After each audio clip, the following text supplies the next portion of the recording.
Welcome to our channel. இன்றைக்கி Tamil Nadu public service commission டிஎன்பிசியிலேருந்து இன்றைக்கி ப்ரெஸ் ரிலீஸ் பண்ணியிருக்காங்க. அதோட ஹோம் பேஜ் தான் நான் இப்போ எடுத்து வச்சுருக்கேன். இதோட ரிவைஸ்டு சிலபஸ் அந்த அப்டேட்டட் சிலபஸ் தான் நம்ம பார்க்க போகிறோம். அப்போ என்ன கொடுத்துருக்காங்கன்னு பார்த்தீங்கன்னா, தேர்வு திட்டம், பாடத்திட்டம் மற்றும் மாதிரி வினாத்தாள். நம்மளுக்கு தேர்வுக்கான திட்டம் கொடுத்துருக்காங்க, அப்புறம் சிலபஸ் கொடுத்துருக்காங்க, பேட்டர்ன், சிலபஸ், அப்புறம் ஒரு மாடல் கொஸ்டின் பேப்பர் நம்மளுக்கு கொடுத்துருக்காங்க. இது நம்ம பிடிஎஃபாக கொடுத்துருக்காங்க. அதை நான் டவுன்லோட் பண்ணியிருக்கேன். அதோட டீட்டெயில்ஸ் நான் உங்களுக்கு பின்னாடி கொடுத்துருக்கேன். இதில் பார்த்தீங்கன்னா கட்டாய தமிழ்மொழி தகுதி தேர்வு விரிந்துரைக்கும் வகை, அப்புறம் கட்டாய தமிழ்மொழி தகுதி தேர்வு கொள்குறி வகை, கட்டாய தமிழ்மொழி தகுதி மற்றும் மதிப்பீட்டு தேர்வு கொள்குறி வகை, இதுதான் நம்மளுக்கு கொடுத்துருக்காங்க. இந்த பிடிஎஃப்பில் நம்மளுக்கு ஒரு மாடல் கொஸ்டின் பேப்பரும் கொடுத்துருக்காங்க. அது என்னன்ட்டு இப்போ பார்க்கலாம் வாங்க. நாங்கள் ப்ரெஸ் ரிலீஸ் பண்ண அஃபிஷியல் பிடிஎஃப் அஃபிஷியல் பேஜ்லேருந்து நான் டவுன்லோட் பண்ணியிருக்கேன். இதை பார்த்தீங்கன்னா கட்டாய தமிழ்மொழி தகுதி மற்றும் மதிப்பீட்டு தேர்விற்கான திட்டம், பாடத்திட்டம் மற்றும் மாதிரி வினாத்தாள் இதில் கொடுத்துருக்காங்க. இது எந்தெந்த எக்ஸாமுக்கெலாம் அப்படின்னு சொல்லி அவங்களே குறிப்பு கொடுத்துருக்காங்க. பார்த்தீங்கன்னா குரூப் 3, குரூப் 4, குரூப் 7B, அப்புறம் நிலை 3 குரூப் 3, அப்புறம் தொகுதி குரூப் 8, அப்புறம் குரூப் 4. இதில் வந்து இந்து சமய அறநிலைத்துறை இந்த எக்ஸாமுக்கும் இது பொருந்தும்னு சொல்லியிருக்காங்க. ஸோ இதோட பாடத்திட்டம் மற்றும் ஒரு மாதிரி வினாத்தாளையும் இதோட அவங்க நம்மளுக்கு இணைச்சி கொடுத்துருக்காங்க. இதோட டீட்டெயில்ஸ் தான் நம்மளுக்கு கீழே பார்க்க போகிறோம்.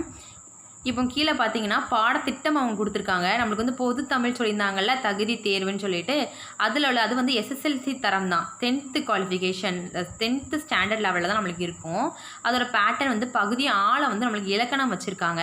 இலக்கணத்தில் என்னென்ன இதுலேருந்து பேட்டர்ன் எப்படின்னு சிலபஸ் கொடுத்துருக்காங்க. நம்மளுக்கு பொருந்துதல், பிரித்தெழுதுகை, எதிர்ச்சொல், இந்த மாதிரிலாம் அவங்க கொடுத்துருக்காங்க. இந்த பிடிஎஃப்பை நீங்கள் உள்ளே போய் ரீட் பண்ணி பார்த்துக்கோங்க. இதில் இருந்தால் நம்மளுக்கு கொஷின் செட் பண்ணுவாங்க.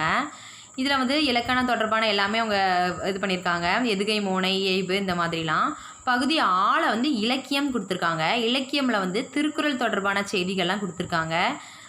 அப்புறம் செய்யுள் பகுதியில் வந்து நாலடியார், பலநானூறு, 17 கீழ்கணக்கு நூல்கள், இந்த மாதிரி. அப்புறம் செயல் பகுதியிலே கம்பராமாயணம், புறநானூறு, சிலப்பதிகாரம், பெரிய புராணம், இந்த மாதிரி பாவகைகள்லேருந்து நம்மளுக்கு கொஷின்ஸ் செட் பண்ணுவாங்க.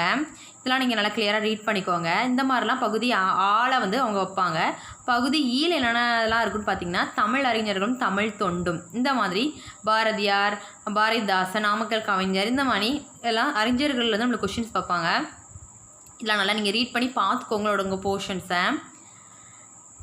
இவ்வளோ தாங்க. இதுதான் வந்து அவங்க நம்மளுக்கு இப்போ ரிலீஸ் பண்ண அஃபிஷியல் நோட்டீஸில் அவங்க சொல்லியிருக்கிறது. இப்போ இது கூடயே அவங்க சொன்னாங்க இல்லையா, மாதிரி வினாத்தாள் உங்களுக்கு நினச்சிருக்காங்க. அது எதுன்னு பார்த்தீங்கன்னா, இப்போ கீழே வர்றேன் நான் அப்படியே. இதுதான் அவங்க ரிலீஸ் பண்ண மாதிரி வினாத்தாள் தமிழ். இது வேறு எதுவும் இல்லை, 2019 நம்மளுக்கு நடத்தப்பட்ட குரூப் 4 கொஷின் தான் இது. இந்த லாஸ்ட்டு பார்த்தீங்கன்னா இந்த கார்னரில் நான் பார்த்தேன்னா உங்களுக்கு தெரியும், குரூப் 4 போட்டிருக்காங்களா, 19 போட்டிருக்காங்களா. ஸோ 2019 நம்மளுக்கு நடத்தப்பட்ட குரூப் 4 கொஷினை தான் நம்மளுக்கு அவங்க இதில் வந்து பிடிஎஃப் அட்டாச் பண்ணியிருக்காங்க. அதோட கொஷின்ஸ் தான் நான் அப்படியே ஸ்க்ரோல் பண்ணி காட்டுறேன் உங்களுக்கு. இதை அட்டன் பண்ணியிருக்கவங்க நிறைய பேர் இருந்திருப்பீங்க. அந்த கொஷின்ஸ் வச்சுருந்தாலும் நீங்கள் எடுத்து பார்த்துக்கோங்க. இதோட கொஷின்ஸ் தான் அப்படியே கொடுத்துருக்காங்க. இது எல்லாமே நீங்கள் ரீட் பண்ணி பார்த்துக்கோங்க. இதோட போர்ஷன் பேட்டர்ன் தான் அவங்க மேலே நம்மளுக்கு கொடுத்துருக்காங்க. எந்தெந்த பிரிவுலேருந்து கொஷின்ஸ் வந்திருக்கு, எப்படி கொஷின் செட் பண்ணியிருக்காங்கன்னு சொல்லிட்டு இதில் நம்மளுக்கு அவங்க 100 கேள்விகளோட இணைச்சிருக்காங்க. அந்த பிடிஎஃப்பை நம்மளுக்கு அவங்க கொடுத்துருக்காங்க இல்லையா. இப்போது இது தாங்க நம்ம உங்களுக்கு கொடுத்துருக்க பிடிஎஃப். இதில் வந்து அவங்க தெளிவாக நம்மளுக்கு சொல்லியிருக்காங்க எதுலேருந்து தகுதி தேர்வுக்கு இதுலேருந்து எந்தெந்த மாதிரி கொஷின்ஸ் நம்ம கேட்போம்னு சொல்லிட்டு. ஸோ இதுலேருந்து நீங்கள் டவுன்லோட் பண்ணி படிச்சுக்கோங்க கிளியராக.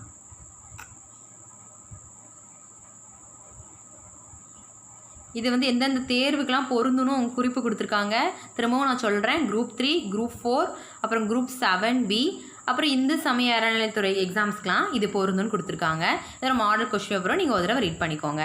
இதுதான் வந்து தமிழ் குவாலிஃபைங் தகுதி தாளுக்கு அவங்க கொடுக்குற நம்மளுக்கு பேட்டர்ன், அதாவது பாடத்திட்டம். இதுதான் பார்த்தீங்கன்னா குரூப் 2 ஆர் குரூப் 2A வந்து குவாலிஃபையிங் பேப்பரான தமிழை வந்து ப்ரிலிம்ஸ்லாம் மெயின்ஸில் வச்சுருக்காங்க. மெயின்ஸில் அவங்க அதை செட் பண்ணியிருக்காங்க.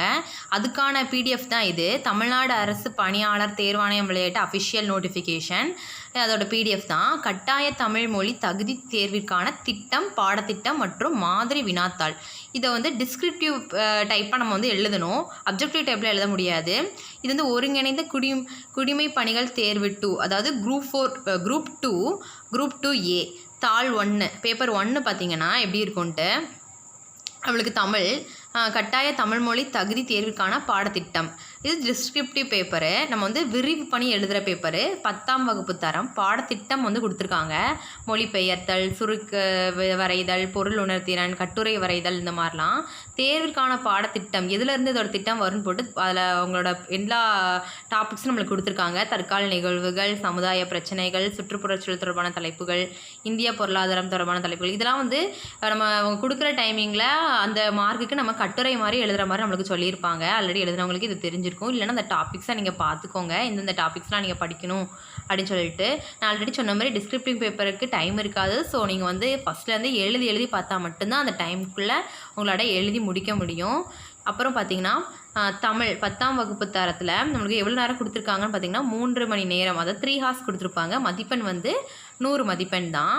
இது வந்து வினாத்தாளுக்கான விதிமுறைகள் அவங்க கொடுத்துருக்காங்க. இது நல்லா ரீட் பண்ணிக்கோங்க ஃபஸ்ட்டு.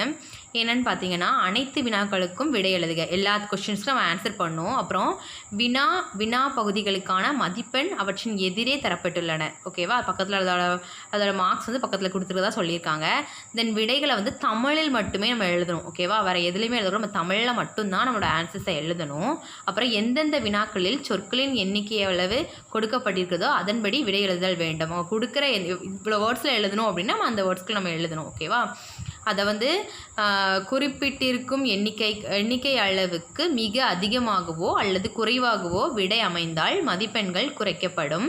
அப்புறம் வினா விடை கையேட்டில் எழுதாத பக்கங்கள் இருப்பின் அவற்றின் குறுக்கே கோடிடவும். இதெல்லாம் வந்து அவங்க சொல்லியிருக்காங்க. நம்ம வந்து அவங்க கொடுக்கப்பட்ட வேர்ட்ஸ்குள்ளே கம்மியாகவோ இல்லை ரொம்ப அதிகமாகவோ எழுதாமல் கரெக்டான மதிப்பெண்ணில் தான் எழுதணும், இல்லைனா உங்களுக்கு மார்க்ஸ் ரொம்ப கம்மி பண்ணுவாங்கன்னு சொல்லியிருக்காங்க இந்த பிடிஎஃப்பில்.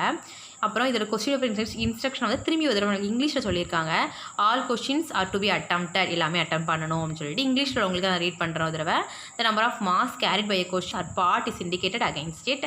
அப்புறம் answers must be written in Tamil ஸ்கிரிப்டில் தான் unless otherwise directed in the question. Word limit in questions wherever specified should be adhered to, and if answered in much longer or shorter than the prescribed length, marks may be deduced. Any page or portion of the page left blank in the question, answer booklet must be clearly struck off. Next பார்த்திங்கன்னா தேர்வு எண்.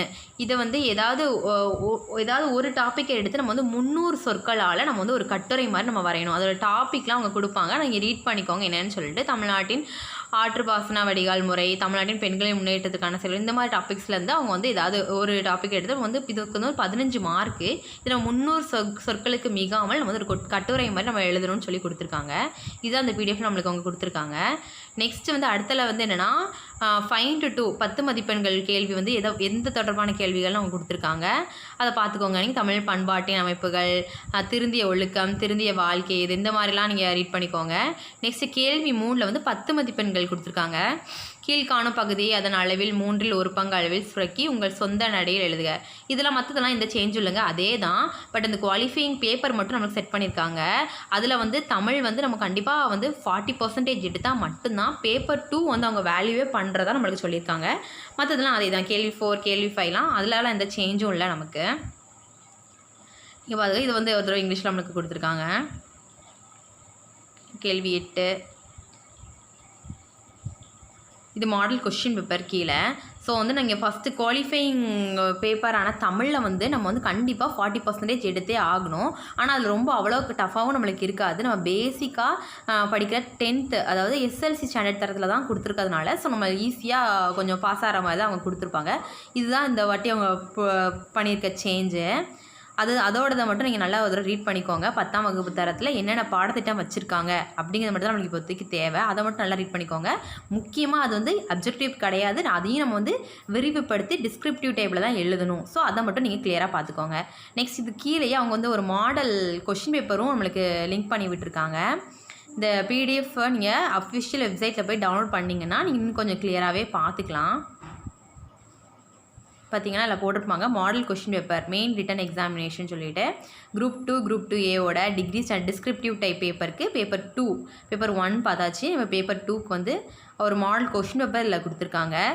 அதுதான் இதில் கீழே நான் இது பண்ணியிருக்கேன். இதுவும் 2019 அவங்க எழுதின கொஷின் பேப்பரை தான் நம்மளுக்கு வந்து லிங்க் பண்ணி விட்டுருக்காங்க. அதை நீங்கள் பார்த்துக்கோங்க எப்படி இது பண்ணணும்னு சொல்லிட்டு. ஆன்சர்ஸ் இப்படி தான் மெயின்ஸ் எக்ஸாம் எப்படி இருக்கும் அப்படின்னு சொல்லிட்டு இந்த மாதிரி தான் இருக்கும். இதில் தான் நீங்கள் ஆன்சர் எழுதுகிற மாதிரி வரும். ஸோ பார்த்துக்கோங்க. இவ்வளோ தாங்க அவங்க நம்மளுக்கு கொடுத்துருந்த பிடிஎஃப். இதில் எல்லாமே நம்ம ரீட் பண்ணியாச்சு.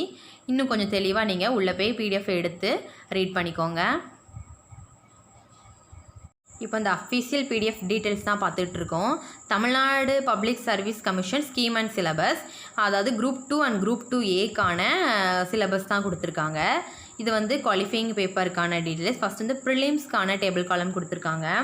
Combined civil service examination 2 group 2 and group 2A both இது வந்து ரெண்டுக்குமே இன்டர்வியூ போஸ்ட் அண்ட் நான் இன்டர்வியூ போஸ்ட் ரெண்டுத்துக்குமே ப்ரிலிம்ஸ் எக்ஸாமினேஷனுக்கான பிடிஎஃப். அது அப்ஜெக்டிவ் டைப்பில் தான் இருக்கும். நான் சொன்ன மாதிரி ஆல்ரெடி இதுக்கான டீட்டெயில்ஸ் ஏற்கனவே நான் போன வீடியோவில் போட்டிருப்பேன். அதை பார்க்காதவங்க இதை நீங்கள் கிளியராக பார்த்துக்கோங்க.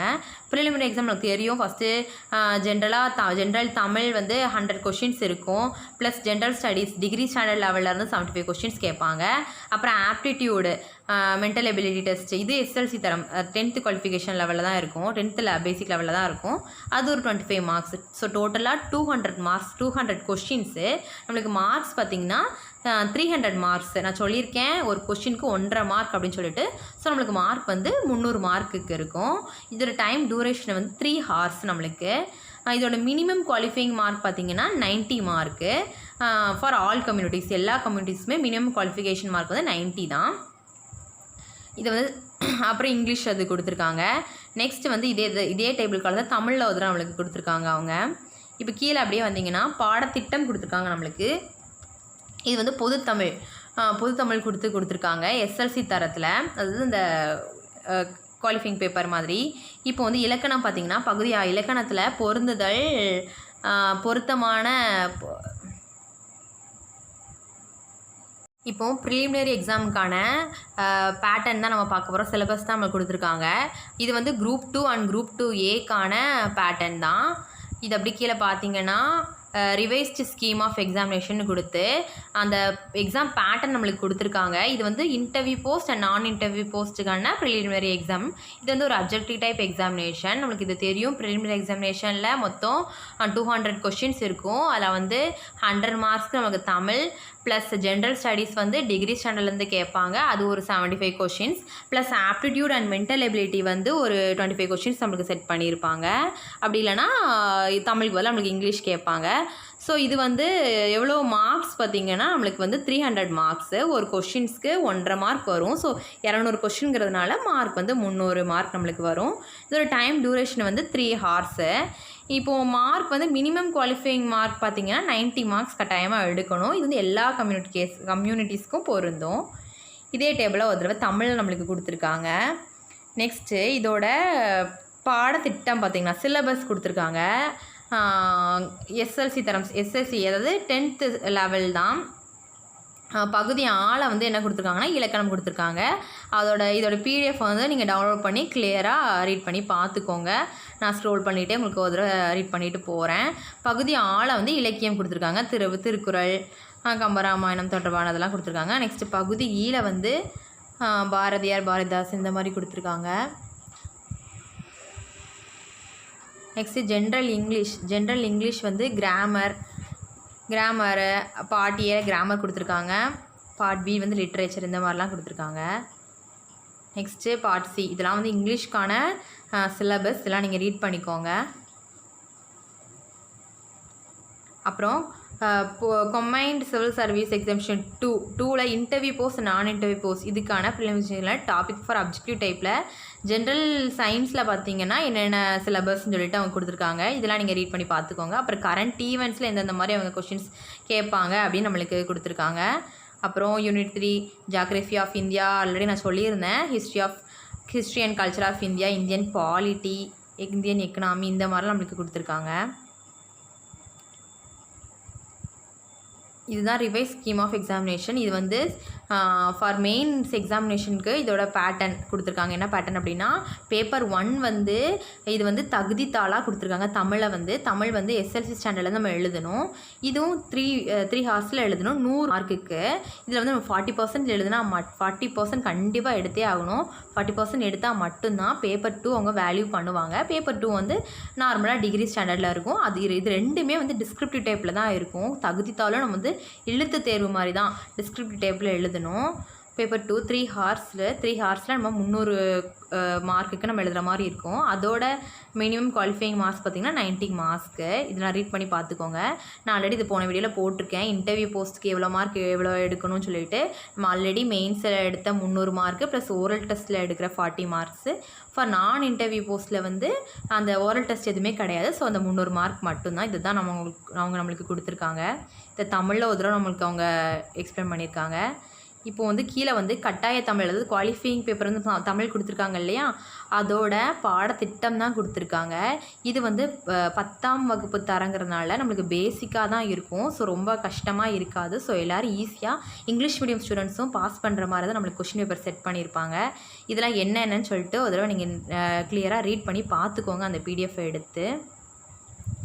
மெயின் ரிட்டன் எக்ஸாமினேஷனுக்கான சிலபஸும் இது கொடுத்துருக்காங்க. ஸோ இவ்வளோ தாங்க அவங்க அன்றைக்கி ரிலீஸ் பண்ண பிடிஎஃப் டீட்டெயில்ஸு.